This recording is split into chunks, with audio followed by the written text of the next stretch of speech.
Alright, hello guys, here we are back for a tutorial for you. And what I want to do for this one, here you see that I grabbed a power 5 ball. I'm going to use plus 10 on my elevation.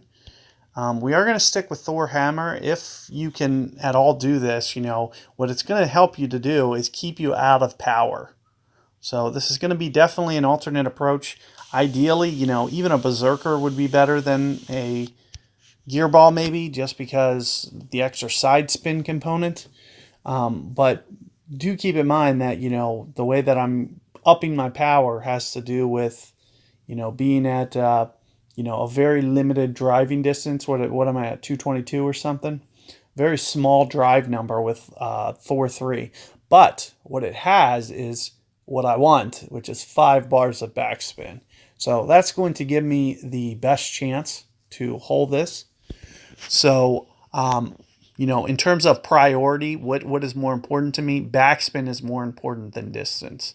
As you can see, I'm more willing to go up with the ball, if at all possible, berserker ball even, to get that extra backspin, because it ensures me the eagle. Whereas if I try to do the alternate, which is to overpower and use 4 backspin on an extra mile or something, it has a chance of rolling through towards the rough and potentially missing it.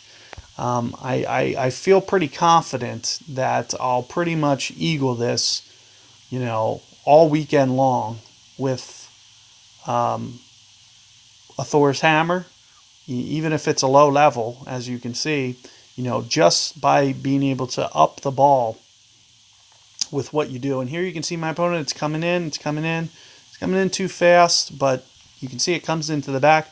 But what if that rolls off the back fringe into the rough there? You may end up missing it. So, as I mentioned, priority to me is going to be, hopefully more backspin. You'll see that it looks like I'll still need just a touch of backspin, power as well, not backspin. It'll be close. But as I mentioned, very close to 5. There's 5. And you'll see that I want it somewhere in here. Maybe, half a ring of power or something. But also, another thing, here you can see it's 6 rings. I'm going to go 6 rings here. But here you can see that I can add power simply by, not adding power. And all I did was slide it up because the wind was at an angle. So that should help me to account. Here you'll see that it does shoot off to the side. I'm not going to be able to get it over towards the hole, unfortunately. With this approach, like I said, I don't have the side spin or curl capability. We really need a full curl. But you'll see that it's very safe, right? It just puts it over towards the fringe, and we'll have a straight wind angle as well. It'll be even easier than my opponent's.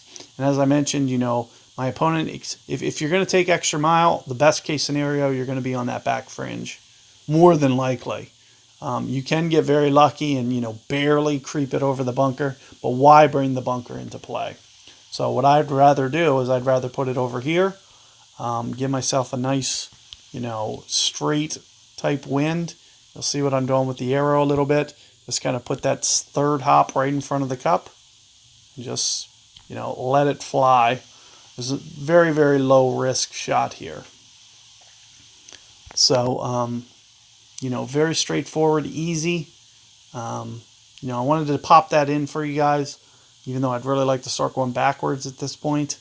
But wanted to at least show you the pitch, just so I could show you what I prefer to kind of your best approach to that is just kind of put that third hop right in front of the hole and just do it very similarly to what I did with my spin and positioning to be able to, because best case scenario, if I played this tournament, which I'm not going to, but if I was, then that's the approach that I would take, and I'd have to make that pitch every time.